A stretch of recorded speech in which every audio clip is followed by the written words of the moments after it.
Hey, good morning. This is Steve Stites, Chief Medical Officer here at the University of Kansas Health System, broadcasting live with you from the Dole Simons Family Studio. Delighted to be back with you this wonderful Monday morning. We have, of course, Hawkeye here on my right, ever faithful. And we also have Dr. Mario Castro. Mario is the chair of our Clinical Translational Research program, or vice chair of that program here at KUMC Medical Center. Also the director of our Pulmonary and Critical Care Division, an outstanding asthma researcher, as well as Dr. Barbara Pahud, who's the research director of Pediatrics Infectious Disease at Children's Mercy Hospital and a clinical associate professor of pediatrics at the KU School of Medicine here. Thanks to both of you for being here. To all of us for being here. This is great. Jill's back in the driver's seat. She's here in the studio with us. Anthony and Logan are behind the scenes doing all the good stuff. And Michelle's here as our interpreter. This is the A++ team, and we're delighted to be back with you this morning. Hawkeye, before we get to the big news about the AstraZeneca trial and all things vaccination, how are we doing today? Yeah, numbers are still pretty good. They are good. They were good over the weekend. Nine acute inpatients with 5 in the ICU, but 3 on the ventilator. Still 18 in that recovery period, so 27 under 30 total, which I think is still a very good, manageable number. Hayes continues to do good. 3 total patients, 2 active, and 1 recovery as well. Yeah, so that's great news. And so, Hawkeye, here's my honest question for you. I know you go to Florida sometimes. Were you at Miami Beach? I made a quick stop down there and then came right back. As soon as they declared the state of emergency, I figured I had to get back. I have a good friend, Bill Linscott, who was down in that area. I think he may have been the cause of the whole emergency. Right, yeah. So tell me, Hawkeye, did it make you nervous when you were there to see all? I didn't know you weren't really there. Yeah. But the pictures made me nervous. The pictures made me nervous. I saw the pictures. I was actually in here on the weekend working. So, yeah, that made me nervous. We saw that the mayor declared a state of emergency, so they were trying to do the right thing and kind of disperse people. But I went around town this weekend a little bit, and not as much mask wearing as I've seen before down on the plaza. There was people all walking around, and my wife and I took a nice long walk around the plaza, and gosh, I didn't see quite as much. Inside the stores are still good. Yeah. Restaurants are a little more crowded, though, maybe a lot more crowded. We went to one to grab some food on Saturday night, and we didn't stay, but it was pretty packed inside. Yeah. I was walking by there Friday night after I got off of work, and I felt the same thing. There was a lot of people inside at various restaurants that were not masked. Looked like they were pretty close together. It just looked dangerous right now because a lot of them also looked like younger people, and we know that for the most part a lot of younger people haven't been on the vaccination phases or haven't got their vaccinations either. So still worried about that spread, although we do see a lot of Americans now have had at least one shot of the vaccination, so that's good. Now, the next question becomes, what vaccination do you get? And some big news, and here to talk a little bit about that. And actually, this is just fortuitous, right? Happenstance. If you guys are here at the same day, AstraZeneca. No. We planned all of this. I know you did. You're a smart person. But we're here at the same day as AstraZeneca gets good news. And it's been a bumpy ride for AstraZeneca, but today has to be the best news they've received so far as trial results, Dr. Castro. Yes. Well, and thanks to Dr. Barbara Pahud for joining us this morning, because together we helped lead this trial here at KU. And the key results are that of 32,000 people that were vaccinated, and it was a 2-to-1 randomization, that it was 79% effective against COVID infection. Yeah, that's a big deal right there, and 100% effective against serious hospitalization or death, and so that really is a home run. That is a home run. Basically, 80% effective against the COVID infection, and now preventing the serious ones, which are the ones that we're most concerned about. And I think the other interesting thing, which we heard from the press release, is that the patients over 65 were even better protected. Even better. I know. Yeah. I was like 79, 80. That may be. We may not be statistically different, but still a really good result. Yes. Yeah, and that's awesome, because we have heard, in previous smaller trials that they were concerned about whether or not the vaccine was effective in the elderly, and so to have that news is very reassuring to us. Again, this is all preliminary data from the press release. But it's we're actively working on a manuscript, a peer-reviewed manuscript that will be coming out, and we think that this is important news for the world because this is the vaccine that is relatively easy to make, less expensive, and therefore, and we've prepared for it by having billions of doses basically are ready for it. So the side effect profile was very favorable. It was no evidence of any side effects that we were concerned about. In particular, the recent press releases had raised concern, and some countries had stopped giving the vaccine because of thrombosis or blood clots, and particularly blood clots either in your legs or in your lungs, but also in the brain. And that was not true. Basically, there was no increased incidence at all in this trial compared to the group that got placebo. So, unfortunately, as all these studies, when you do 30-some thousand people, you're going to see some things occur occasionally, and that's why it's so important to have a placebo group to help compare to know if these results are true or not. And certainly, this side effect profile is very good. Dr. Pahud, that is great news about the side effect. Talk to us a little bit about some of the cerebral vascular problems, and that's the blood vessels inside the brain that have been reported in Europe. Is there anything we should be concerned about as far as that and the AstraZeneca vaccine?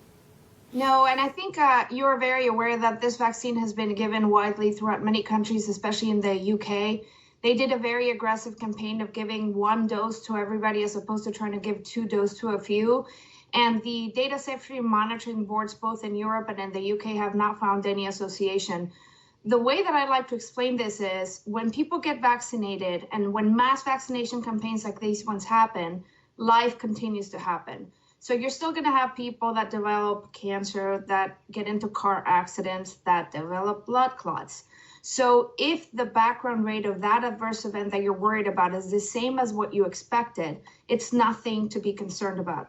And that's what we have been noticing with these blood clot incidents. It's not that people that were vaccinated are having higher rate of blood clots. They're just finding it in people that have received the vaccine. But we are seeing on the back end that people that are not vaccinated are getting it at the same rate. Yeah, so in other words, you could be walking up a hillside, fall and break your wrist, and not blame that on the vaccine, right? Yes, thank you. Yeah, you're there. Just for you that don't know, Jill may have injured her wrist recently by walking up a hillside, and so and it was after she got the vaccine. But Yeah. I don't think it was caused by the vaccine. Yes, right. That's right. So Dr. Pahud, given that, do you feel like it's the AstraZeneca vaccine is, and what we're learning, and we have to see the published data, but based upon what we're hearing, would you feel confident taking and giving the vaccine? Do you feel like it's safe? Yes, absolutely. Actually, half of my friends are in the clinical trial. Some of them have already been unblinded because they were offered vaccination, and I was very comfortable offering it to them. And when they are unblinded, if they receive vaccine, I usually advise them not to get the other vaccine, although some of them have. And I was a clinical trial participant myself of the Janssen or Johnson & Johnson vaccine, and my daughter is currently a clinical trial participant of the Moderna vaccine. So I don't discriminate which vaccine to get, and I think all of them are effective. You are an equal opportunity vaccinator. We like that. That's great. But I think, I do have a little bit of a bias towards AstraZeneca, which is why when we were offered this clinical trial,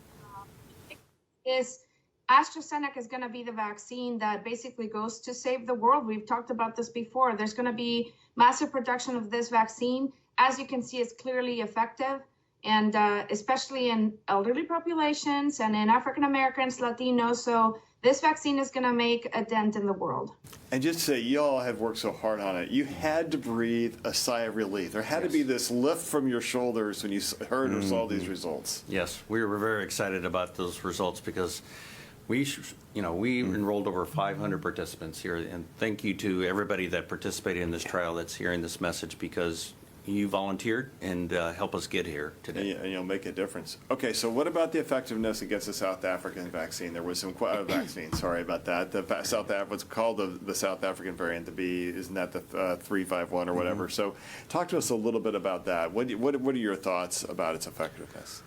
Well, I think there are some preliminary results that suggest that it is effective, and it's probably less effective against replication of the virus itself based on these preliminary results that have been released. But it does appear to protect you, which is the most important thing. Now, these results that we're talking about we're going to look at that same thing.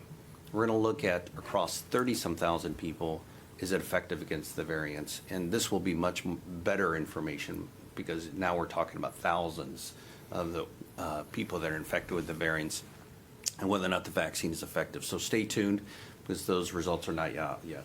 All right. What's your gut tell you about that, Dr. Pahud? I know you're not allowed to speculate, but speculate anyway. So actually, I won't speculate. I'll tell you what I know.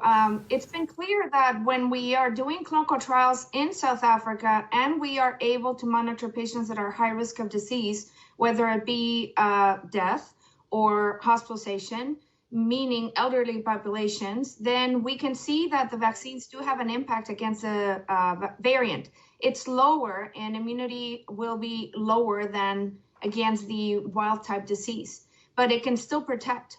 What we have noticed though is if you've been naturally infected, so you got COVID naturally, you're not protected due to vaccination, but because you actually caught COVID, you are very likely to get reinfected with this variant. And it's the same variant that we're seeing both in South Africa and in Brazil. So vaccination provides you some protection, natural disease does not. And the reason why some of these companies that you're hearing cannot claim protection against that variant is because many of them have not done the trials in South Africa. So they don't have the data to prove to you whether it's protecting against severe disease or not. But those that have been able to say that their vaccine has some cross protection. So vaccination is still better than natural infection.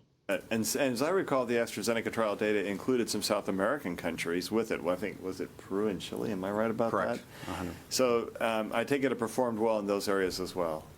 Yeah, it was pretty consistent results, across those countries. But And these are 2 shots 4 weeks apart, but you can go longer. I think you can go 2 or 3 months, and there's even some thought that it may be more effective like that. Is that right? yeah, at least the study suggests that up to 12 weeks out, that this increased the efficacy in having that second shot even a little bit farther out. Now, certainly that wasn't the way the trial was set up. We were aiming for 4 weeks, and but life happens. Something, you get a cold. You can't make it for that second shot. Well, don't give up on it. Come back for that second shot because it is even potentially more effective then. And Dr. Pahud, you mentioned some studies involving children. Talk to us a little bit about how that's going, and what are the studies and which drugs are they with, or which vaccines are they with? Sure. So with pediatric vaccines, as you know, Pfizer already had approval to give vaccination to children 16, 17. So that was the only vaccine that was tested in children and currently has EUA approval. For all the other companies, Pfizer again is leading the race. They already finished enrollment in the clinical trials for ages 12 to 18. So we will be expecting, just like we did today with AstraZeneca and with the other companies, a release as soon as they're able to meet their efficacy endpoints, meaning whenever they're able to accumulate enough cases, then they'll be able to say whether the vaccine worked and how it worked and how safe it was.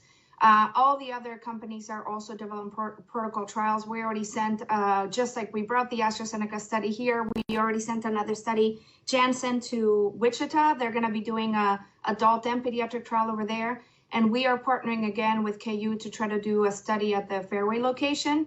And we're getting ready to do another one at Children's Mercy. We're still not allowed to discuss the specifics of them, but we do have a registry that people can sign up if they want their children to be involved. We already have over 5,000 children enrolled in our registry, which is great news, but at the same time, unfortunate because we're not going to be able to enroll, as you can imagine, 5,000 children in these trials. We had a massive undertaking in trying to enroll participants in AstraZeneca, as Dr. Castro mentioned, and we got 500. So imagine without doing that massive undertaking with pediatric trials, the numbers are going to be lower. Hawkeye, this is great news this morning and gives us an armamentarium of other shots to choose from. Which one would you pick? I'm going to pick any one, or for my loved ones or my friends, any one that keeps them out of the hospital and keeps them from death, really. I think that's the biggest issue, is we've lost enough people, enough loved ones, enough friends this past year that anyone that keeps you out of the hospital and significantly reduces your risk of death is the one that you should be getting, the one that's available to you. That is really big news. And guys, how many patients did you enroll in your trial again, in the AstraZeneca trial? We enrolled 504 participants here awesome. across all of our campuses in terms of the clinical trials here in Kansas City. We also enrolled partnered with Soap Health. We partnered with KC Care Clinic in downtown Missouri, and also with KU Wichita that Barb mentioned. So it truly, and Health Partners in Olathe was our another partner. So it was truly something that we were able to go across the metropolitan area and all the way down to Wichita to really enroll 504 participants. The other thing, and we were looking at some of the press release that, does this work in Hispanics? Does this work in African Americans? And we were fortunate here with those partnerships to enroll 21% African Americans, 18% Hispanics. Similar numbers in the national trial, a little bit less African Americans enrolled nationally across the trial. And so we're going to be eagerly looking at those results. Did it work just as well? Yeah, that's a big deal. And my hope is that it did, because that we really worked hard to enroll people that are disproportionately affected by this pandemic. Yeah, that is great. How many total patients did AstraZeneca enroll altogether? 32,000 plus. And can I just say, today's a pretty special day at the health system because we are giving our 50,000th vaccination today. Oh, wow. That's pretty impressive. That's good. Well, we've done good work on that. Jill, let's see what questions are out there. Let's do reporters We're talking first. about reporters. Sorry, Yeah. reporters. Yeah. Sorry. Good morning. It's Dan Cohen at 41 Action News. Hi, Stan. Dan, by the way. Dan. Sorry if that's Sorry. Yep. No worries. Are you concerned at all about hospitalizations of those who are eligible but they're not getting it? And have you seen any instances of that at KU? So I'm going to make sure I got the question right. Whoa, either I'm All right. sinking or the table's rising. That was an existential moment because I wasn't sure what was happening there for a minute. Wow, the table's I'm levitating here. Okay, well I'm going to shrink for just a second and answer that question.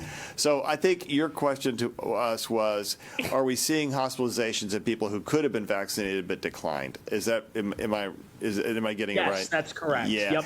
So I don't know that we've looked at that specific question. It's a great question. I don't know that we could narrowly focus on that well enough. And so I simply don't really know the answer to that. Hawk, do you? No, I know that we are starting to implement that question on people that do come in with the infection. Have you been vaccinated? But as of right now in our medical record, we don't have that input for that information. Yeah. So that's a great question. Yeah. Let us take a swing at that and try and figure that out a little bit. What I will tell you is that if you haven't been vaccinated, you're like everybody else out there. You're just who hasn't been vaccinated. If you've declined it, you're potentially susceptible to it. And the virus, remember we said it before, the virus truly is an equal opportunity infector. It does not discriminate against you on the basis of anything. It's more prevalent, I think, in underserved populations, but I don't think that's necessarily because of race. I suspect that's because of socioeconomic conditions. Other questions from reporters? Hi, guys. It's Taylor, Channel 41. How are you this morning? Good morning. What's the latest that you guys know or can share on any rhyme or reason as to how severe someone may react to a vaccine? I was speaking to a family member in Texas over the weekend, and she got Johnson & Johnson, and she was telling me that she had really, really strong reactions to it. It wasn't necessarily an allergy or anything like that. She just had severe cold-like symptoms after getting her vaccine. Do we know more about who is more than likely to have those kind of things, or is it just it might happen to you, it might not? Dr. Pahud, I see you shaking your head. What do you think? Well, so how do I say this? Well, number one, there are things that you can expect from the vaccine. Of course, you may have a sore arm. You may have some chills and some symptoms that all of you who are in the room have been vaccinated. You know what I'm talking about. They're going to be transient, 12 to 24 hours, and they're going to pass. I have had a lot of people call me saying, I have a cough, I have a runny nose, I have a sore throat. That is not a side effect from the vaccination. That is probably a disease that you caught on planet Earth. Because just like I explained before, when you get the vaccine, that doesn't protect you from life. You're still going to have everything that would have happened to you in regular life. So you could have caught a cold, you could have caught another virus. So depending on what symptoms those are, if they're transient, that tends to be a normal side effect from the vaccine. And some people get a vaccine and have absolutely zero side effects. Other people will have some, like we said, chills, colds, kind of symptoms. And that's just your immune system working, telling you that they're starting to develop immunity against that virus. So I would take it as good news that if that's how you're feeling with a vaccine, imagine how you would have felt if you had the entire virus, if you got infected. So those usually pass with some medications, any nonsteroidal anti-inflammatory of your choosing, and that should be okay. But if you have any other symptoms, please do go see your doctor, because I'm concerned some people are not paying attention to symptoms of colds or other infections that they might have caught while they were out and about grabbing the vaccine. And just to say, have you guys had much influenza or RSV at Children's? This has been that what we do works. People that doubt whether masks work can go to any one of our hospitals, the South Hospital, and don't quote me because I'm not sure, but I think it's still closed, but it's been closed pretty much the entire season because we haven't seen any RSV or influenza. And we had, the reason why we got, as you know, these COVID-PN studies was through the IMPACT Network. And the IMPACT Network has an RSV vaccine clinical trial that has been on pause now for 2 years because we haven't seen any RSV this year. And we paused it last year because of COVID. So yes, no, masks works, and we've seen the impact directly in children. Yeah, I think the same thing, Hawkeye. We're not seeing influenza RSV, No. are we? Still No. none, right? Still none. Yeah, And we are getting to the typical ending period of the influenza season, so Knock on some wood. we'll see how it goes from here. Any other thoughts from your standpoint, or either of you, about why some people get the side effects and some people don't get side effects? I think it's a very good question, and we don't know the answer yet. My own mother, 88 years old, got the vaccine, not a single side effect from it. So we don't know yet the subpopulations that are having more accentuated reaction to the vaccines. We do know that if you've had an allergic reaction in the past to food substances or to other vaccines, that you are at increased risk. But that doesn't mean that necessarily you shouldn't get the vaccine. It just means that you need to be monitored after the vaccine. Well, my own mother-in-law's 88. Oh, wait, sorry, Mom, I'm not supposed to mention your age on the air anymore. Apologize for that. Also didn't have any side effects from the vaccine. Awesome. So, Yeah. Okay. Other questions from reporters? All right, not hearing any. I have another question for you guys. What other trials do we have coming down the pipe outside of vaccination here at KU? Because you're doing some Thank cool you. stuff, if I remember. Thank you, Steve, for mentioning that. We're enrolling into a trial called the Active 2 trial. This is a trial that is trying to find new ways to treat COVID-19 infection in the community. So we're looking for individuals, adults, that have mild to moderate COVID infection. If you're sick enough that you end up in the hospital, well, this is not the right trial for it. But Active 2, we're testing 5 agents right now. We're going to actually add a 6th one here coming up. Wow. There are 2 different monoclonal antibodies that we're testing. One, we're comparing it to giving the usual infusion, which is the only way it's approved right now, to getting an intramuscular injection, which would be great, because then you could go to your doctor's office and get an IM shot.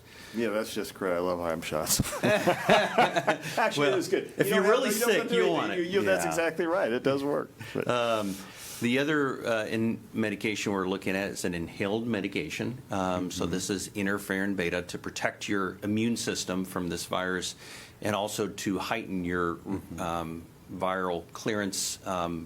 We're hoping that this would be potentially effective. And then we're also testing a pill called chemostat, which potentially prevents the virus from going inside the cells. And this would be great because it's a pill, even easier. Don't have to get that shot. I like that. Steve. But that would be a definite advantage. And then, interestingly, we are actually going to test a bovine polyclonal antibody coming up here pretty soon, which will be very interesting. So, contact us if you have mild to moderate COVID infection. Don't wait till it gets too severe. Don't wait till the symptoms get too severe. And please contact Christina. Her number is up on the screen, 913-588-3851, 588-3851, and we'll get you in and get your, get you into the trial if you qualify for it.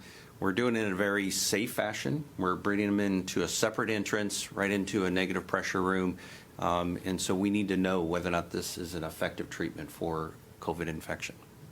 Yeah, these are important trials and really important questions, and we want to make sure that people call 588-3851, talk to Christina, and see if they have COVID and enroll in one, see if they're eligible to enroll in one of these studies, because we can't get the answer if we don't have people help us ask the question. Exactly. So thank you guys very much. Jill, let's see what community questions are out there from the community.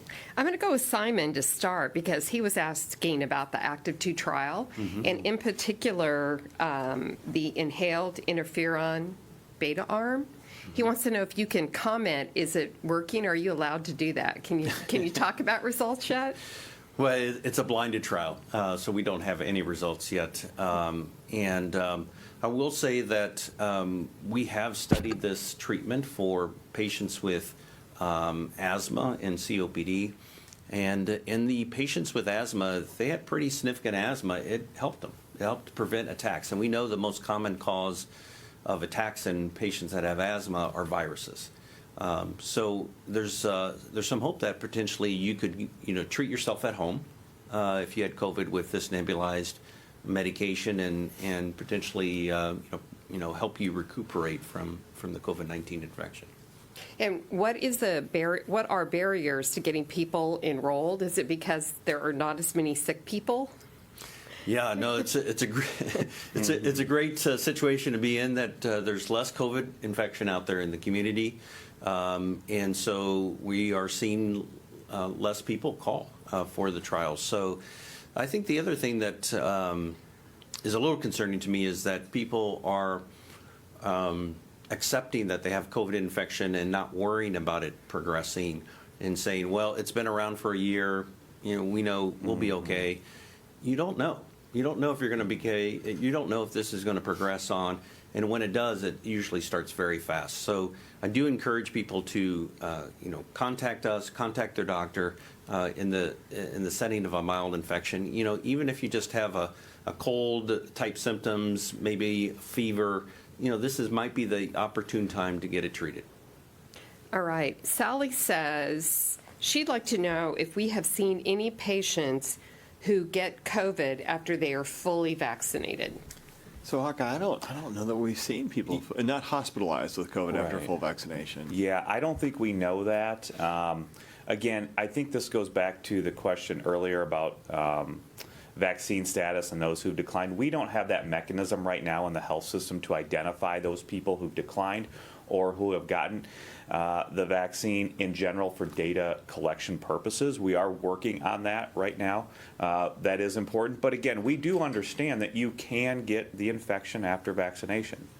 That is not really the main efficacy points of the vaccination. The main efficacy points of vaccination is protecting you from hospitalization, severe illness, and death. So you can still get the vaccine.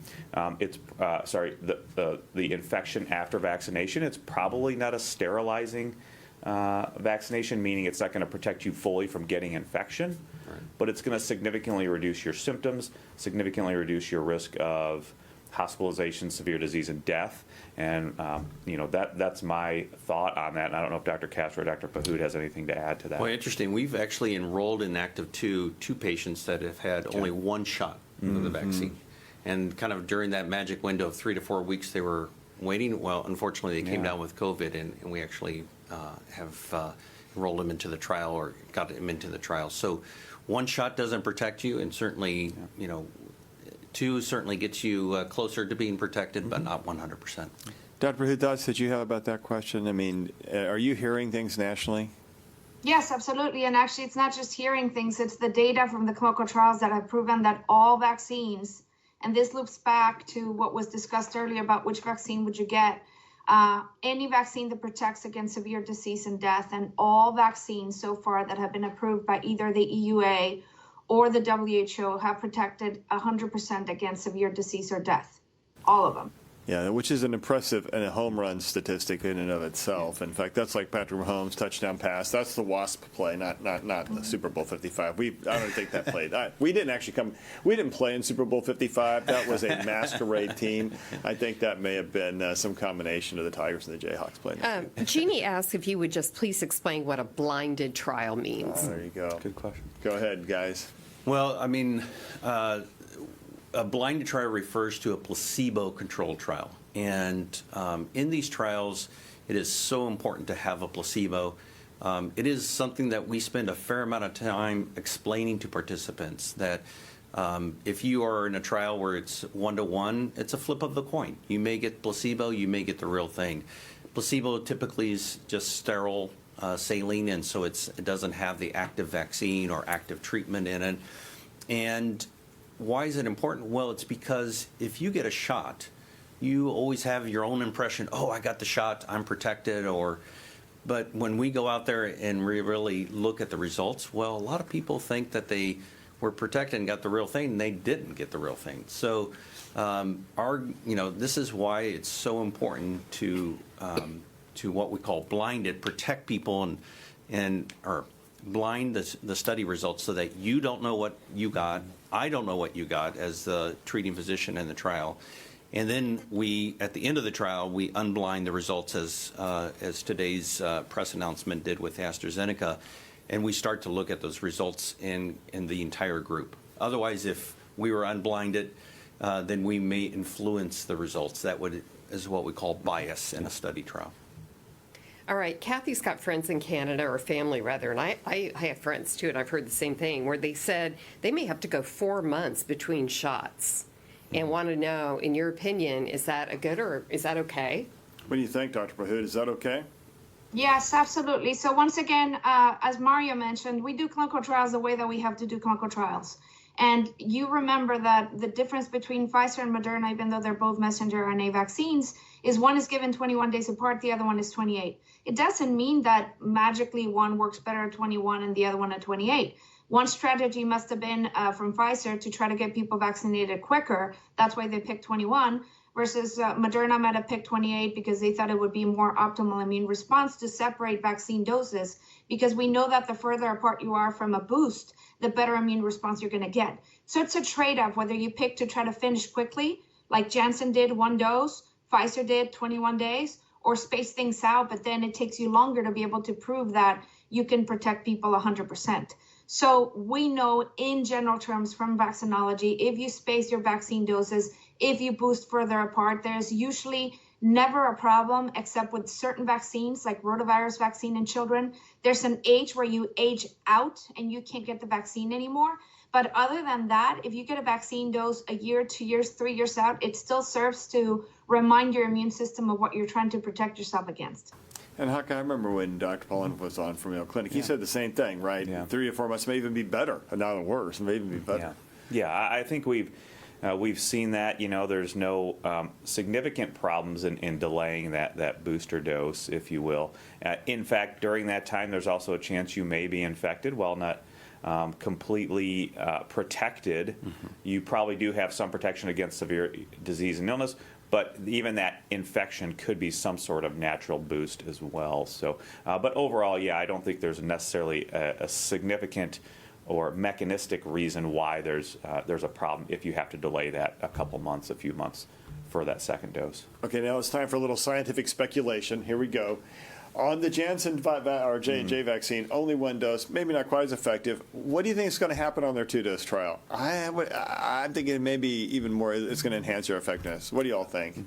I suspect it will. I mean, it's been pretty consistent. When you get that second dose, you get augmented protection. So I suspect 2 doses are going to be better than 1. Dr. Pahud? Well, it's just like the varicella vaccine. We give 2 doses because 95% of children respond to the first dose, but we want to make sure that 5% that didn't respond the first time, we catch them with the second dose. And with these COVID vaccines, I do want to make it clear, 1 dose seems to be good enough, as you can see from the data in Israel and in the UK, from preventing you from dying or landing in the hospital with severe disease. The numbers that we are arguing about, the 68% versus 70% versus 80%, tends to be about when we cross that threshold of immunity that we're looking for in the clinical trials. But most of us civilians should be worrying about what matters. Am I going to die or land in the hospital? All these vaccines, even when 1 dose, tend to protect you against that. So Janssen is clearly going to do better with 2. And the long-term strategy from a world point of view should be to get us 2 doses to get everybody protected. But right now, in the setting of a pandemic, I have been saying this from the beginning, I would be an advocate of the 1 dose for everyone, because we would protect more people quicker. So I'm perfectly okay with the one-dose strategy for now from Janssen and from the UK and from Israel. So just to say really quick, but just want to make sure you know, Janssen and J&J is the same vaccine. Janssen is the parent pharmaceutical and Johnson. So another follow-up question around that. So as you look across the world, we've mentioned the AstraZeneca vaccine could be the vaccine for the world. Talk to us about its transportation requirements, temperature requirements, things like that, things that we know that for Pfizer and Moderna have been more of a difficult hill. Yes, and actually, Janssen and AstraZeneca, as you know, are very similar vaccines. They're both made inside, the vaccine is delivered inside of an adenovirus, so it's a viral vector vaccine, versus Pfizer and Moderna are messenger RNA vaccines. Those messenger RNA vaccines are harder to maintain that cold chain, but Pfizer has, as you know, submitted paperwork to the FDA to try to be able to keep it in regular freezers as opposed to the ultra cold temperature. Still, it's easier for most people that handle vaccines to handle them in a way that they're familiar with. And that's what both AstraZeneca and the Janssen or Johnson & Johnson vaccine do. So those two vaccines are going to be easier to distribute around the world. So will Novavax. Novavax is the next one you'll be hearing about. It's a protein-based vaccine. So people like it a lot because they're familiar with protein-based vaccine manufacturing. That's how we do all pediatric vaccines. It's easy to store, to handle. So those three vaccines, even though, of course, the messenger RNA vaccines have been definitely the best vaccines in terms of efficacy, 95%, as you know, with both of them, the other three vaccines are easier to handle, transport, and get to underserved rural areas and developing countries. Such a big, and that's so important if we're really going to handle COVID across the world. Jill, next question. Okay, Mario wants to know, could you please tell us, does the vaccine make us immune to the virus, or does the vaccine just prevent us from the more serious side effects? What do you think, Hawk? Yeah, again, I think the vaccine, we haven't seen evidence of sterilizing immunity, meaning immune to the virus or immune to infection.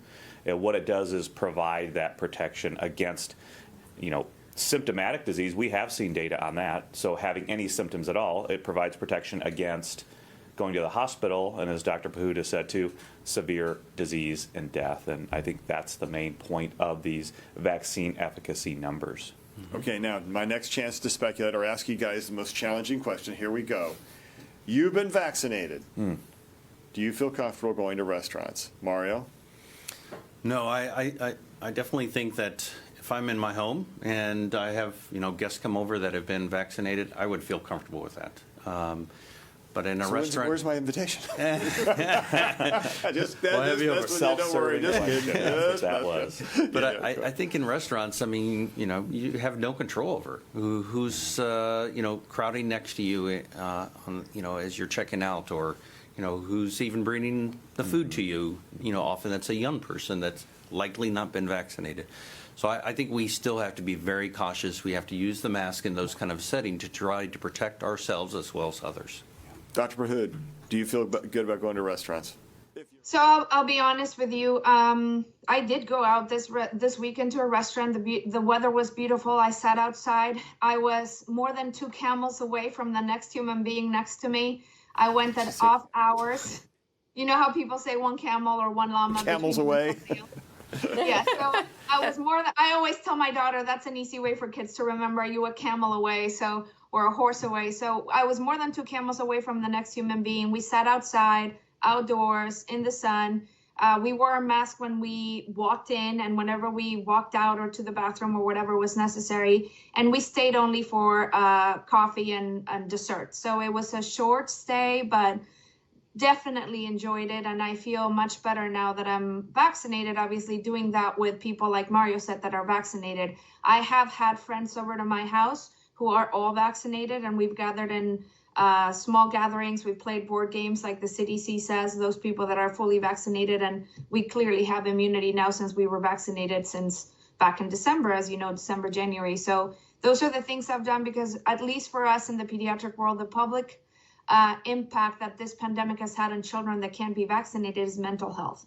And so the impact that we've seen in mental health in children and being so isolated, I take that very seriously. And so I need to also weigh the risk of COVID versus mental health. And at some point, we need to try to get back to normal safely. So I'm vaccinated. My friends are vaccinated. I'm trying to organize things to keep my daughter safe as well. Hawkeye, what do you think? Yeah, I'm not fully comfortable 100%, going into a restaurant. I think what Dr. Pahud said, I think going outdoors, being at a minimum of one camel or one horse away, if not two, from other parties, I think is reasonable. But again, that's the outdoors. It's being outdoors. It's being separated physically. Going indoors, just for a variety of reasons, I'm still probably not 100% comfortable with that at this point. Yeah, my son and I used to go out to First Watch every Saturday morning and have breakfast together. That was kind of our deal. And at the beginning of this pandemic, we started cooking. And you know what? We've gotten to the point we enjoy cooking so much, I'm not sure we're going to go back. I don't know. We may not like it. But, I'm probably with all of y'all. I'm more comfortable than I was. And I think in the right spacing, I would do it in the right crowd. The restaurant I saw this weekend when I picked up my food, it was not 2 camels away. It was packed. And I was like, man, I have a heebie-jeebies just standing here. And even though I've been vaccinated, because I still think there's that risk I could get the disease and transmit it to somebody unknowingly, and I would never want to do that. Jill, time Right. for two more questions. Okay. Two, and Leanne wants to know if you could just please clarify that the effectiveness of the vaccine is not related to race. It works great in everybody. Yes or no? So that specific question we can't answer just yet because that's a sub-analysis that has not been done, and that requires large numbers to do. So we don't know that. At this point, we do believe that it is effective, but we need to find out the peer-reviewed results. Dr. Pahud? Well, we can't say that with the U.S. trial data, the study that Mario and I were a part of. For sure, we can't conclude that just yet. But what I can tell you is the vaccines have been studied in African countries and Latin American countries where obviously the majority of people were Hispanic, Latino, or of African descent from Africa, clearly, and the vaccine has been equally efficacious. So I think we can make that conclusion worldwide, even though the U.S. can't quite say it with the data from the U.S. Yeah, it's just the fact that we did it in Peru and Chile Yep. with the AstraZeneca vaccine. I would like to say, too, if I remember Moderna and Pfizer's FDA brief document and their data, although the numbers were extremely small for, say, Hispanic or the black population, they, I believe, especially in the black population, if I remember correctly, 100% efficacy in protecting against severe illness and death. But again, those numbers are extremely small, so it's hard to draw statistically significant conclusions from that. And please correct me if I'm wrong, doctors. But there was excellent signals there that it is the same efficacy and does protect those minority populations against severe illness and death. Dr. Pahud? The problem we're having in the United States is not so much that the vaccine doesn't work against those populations, is that we have severe hesitancy within the Hispanic and the African American population.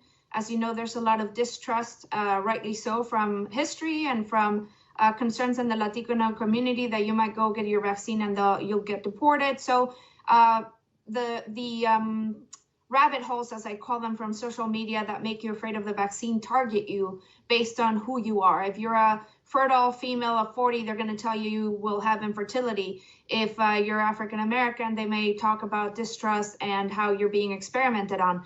So we know the vaccine works in these populations. The biggest problem we're having is really social media and creating distrust, which is causing these populations to not get the vaccine. And we're seeing a disproportionate number of African American and Latino populations being hit by the disease because of vaccine hesitancy. Yeah, that which has been a concern throughout we've known that throughout this disease and through others. So, Jill, last question today. Okay, and there's so many good ones. I promise everybody that has questions about symptoms and whatnot, we'll put those in tomorrow if you have time or can go back. Sean is going to get the last question because it's on topic. He said, so Pfizer's approved for 16 and 17-year-olds. Were the other vaccines not tested on 16 and 17-year-olds? And he wants to know, is it possible that 16 and 17-year-olds with the other vaccines will be faster than, was it 12 to 16? Yeah, the trials. So talk to us about the status of those trials, Dr. Pahud, in children. So unfortunately, as you can imagine, the speed at which a pediatric trial will move is much slower than the adult ones, because we don't have the urgency right now, unfortunately, to move these trials as quickly as we had last year to move the adult trials. So number one, those trials are going to be smaller. They're going to be done with a lot less money and a lot less cooperation that we saw with the adult trials from last year, which was unprecedented, as you know, all governments and organizations working together. Pfizer decided to go down to age 16 because that's just what they chose. All the other trials are going to start going all the way down to 6 months of age. So we're going to have results soon. But also remember, as we immunize adults, we're starting to see less COVID in our populations, which means children are going to get less COVID as well, which means it's going to take us longer to reach those efficacy endpoints. So the results for the pediatric trials are just going to take us a little bit longer than the adult ones. But we're also recruiting less patients because these are called bridging studies. We don't need 30,000, 40,000 anymore for pediatric patients. They're smaller trials. So hopefully we can get a teenage vaccine, at least hopefully this summer or at the end of this year. But I'm guessing that the pediatric vaccines down to 6 months of age are not going to be available under EUA until next year. Okay.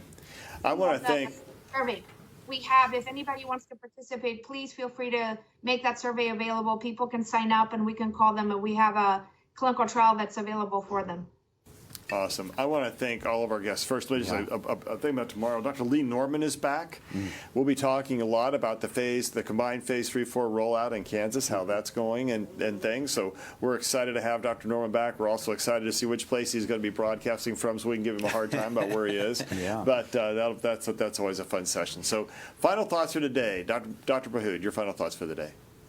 Oh, I just wanted to thank Mario because, I mean, he makes it sound easy, but the cooperation of working at Truman Medical Center, Health Partnerships, Wichita, Mobile Matrix, Swope. This was not an easy trial to do. It was impossible, and Mario made barriers come down like crackers to make this happen. And 500 is a severe amount of work that went from his team and, of course, our small team at Children's Mercy. But this was mostly on the shoulders of Mario and KU, and this was a great trial to be a part of. So congrats. And thank you for being on the program, but don't let your head get too big here, Castro.